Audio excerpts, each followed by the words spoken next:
Greetings, YouTube. We're a little dark at the moment because I wanted to let Mandarin stay where she is. I recently finished reading the book Rambles in the Mammoth Caves by, what was the guy's name again? Alexander Clark Bullitt. This is available from Project Gutenberg if you'd like to get a copy, because the book was released in 1845, so it's been around for a while. It obviously is just a smidge out of date, like more than 150 years.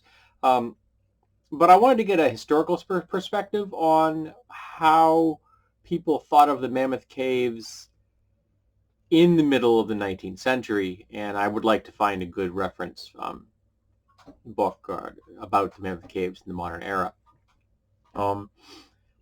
It's not a very big book. It's 101 page, and it's small. It's smaller than it's almost digest size. It's not a very big book.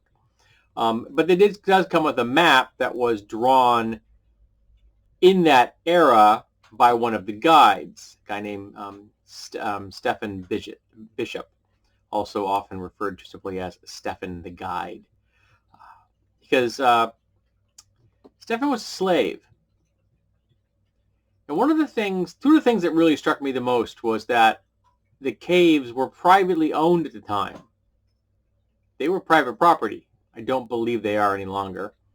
And the casual manner that slavery was discussed.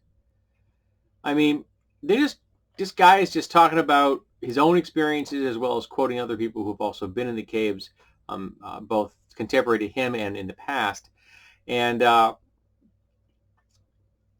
he does mention that they had discovered some Native American remains, and actually shows almost a modicum of respect about them, which was a little shocking. It's 1845. But then, like a few pages later, just casually mentions that most of the guides that worked at the caves were slaves. And it's just a fact of life.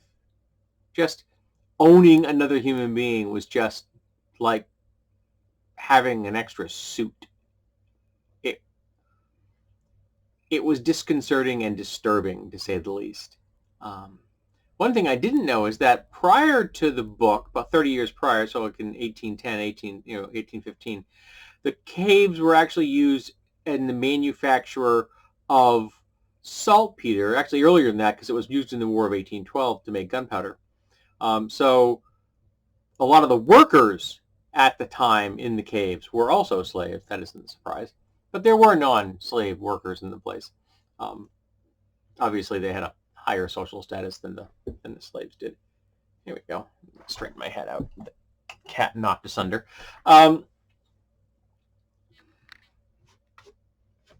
it's fascinating to see, even he was able to talk about the fact that people had already despoiled the caves, and they're really hoping that the caves will not be further despoiled. They were further despoiled. And talking about the tourism that had grown up around it. So it was a very nice little snapshot of 1845 from the lens of the Mammoth Caves. But why am I talking about this on an RPG video? Well, I'm talking about it because it really got me thinking of the Underdark. Now, I've used the Underdark. I can't imagine any GM out there who's played D&D or Pathfinder hasn't at some point touched on the Underdark. Whether it's just a brief adventure or it's more of a campaign element, or even a campaign in and of itself. And I've had extensive adventures set in the Underdark. I find the Underdark quite fascinating. Something about the subterranean world is just marvelously intriguing.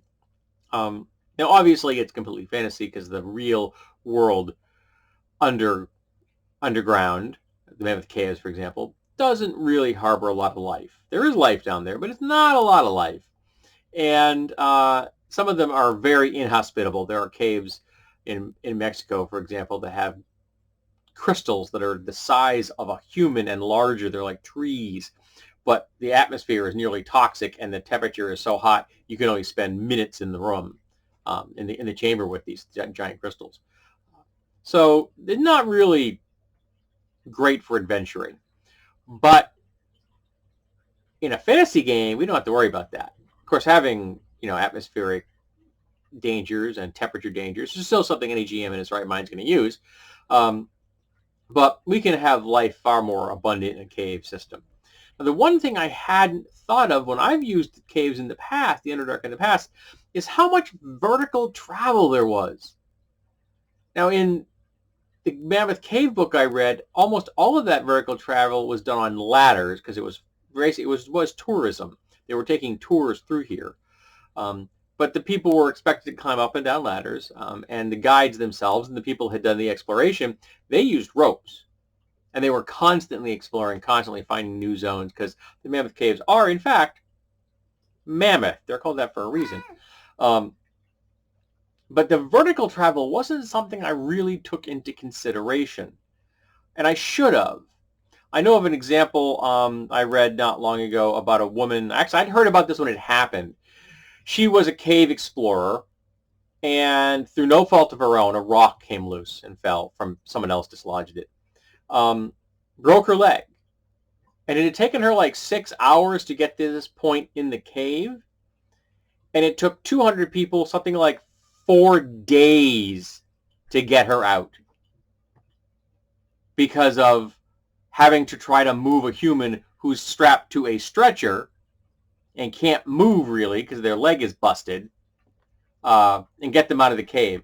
And a lot of that was because of the vertical travel and because of the um, just the difficult time of moving an object that doesn't flex, whereas a human being does, is just monumentally, unbelievably difficult. Now, in the past, when I've used the cave systems, what I did was I didn't want to just use published stuff because everybody has access to that. So what I did, and the biggest cave system I ever used, was I used a map of Lake Winnipesaukee here in the state of New Hampshire. And I had the lake represent water, but in this case, it was water completely surrounded by stone. So there was, water-filled caverns, essentially. But the same size as Lake Winnipesaukee. And all the roads on the map, they were the tunnels. Now, I didn't have them be road straight. They were much windier and things like that. But they were the highways and the byways for all the life that existed and moved through the Underdark. And in areas that had, clearings and things and forests, I made those be like ledges and, or smaller cavern sections or just low hanging areas were difficult to get into. I used that map so that I had a reference, lots of hard data right in front of me, but no one is very likely going to be able to recognize from my verbal description me looking at a top-down map of Lake Winnipesaukee. Now, if you needed something bigger than that, you could use Lake Superior, Lake Michigan. They would make excellent choices as well because they're very large and they have islands and things like that. They would be fascinating to do as a campaign. But I would suggest taking a look at this book. So again, it's not very big. Rambles in the Mammoth Caves. It's available from Project Gutenberg, so that you can get a glimpse of a really easily digested understanding of what it's like to have to move through this. Now, some of these sections of the cavern are huge, literally like a 2-mile stretch of tunnel that's 70 feet wide and 12 feet high. It's an underground road, absolute road down there. Fascinating stuff. And of course, we're going to be populating them with monsters and creatures and entire civilizations and things like that. But I think it would be important to remember the verticality as well as the horizontal movement. Also, I didn't use enough dead ends, and I should have. When you're doing caving, a lot of the time you'll explore something and it will just peter out for you. Or we'll go underwater, and if you can't go underwater and you have no idea where it's remember, there's no light down there. So this could be extremely dangerous, and it's a good way of dying. Cave diving is probably the most dangerous activity you can do on the planet. Lots of people have died doing it. There are lots of bodies that are down there that are never coming back. In places where essentially they're never going to rot because there's like no oxygen down there and there's nothing to eat them. It's just, they're just going to float there forever, which is depressing. And then people have died trying to retrieve them. So yeah, dangerous places.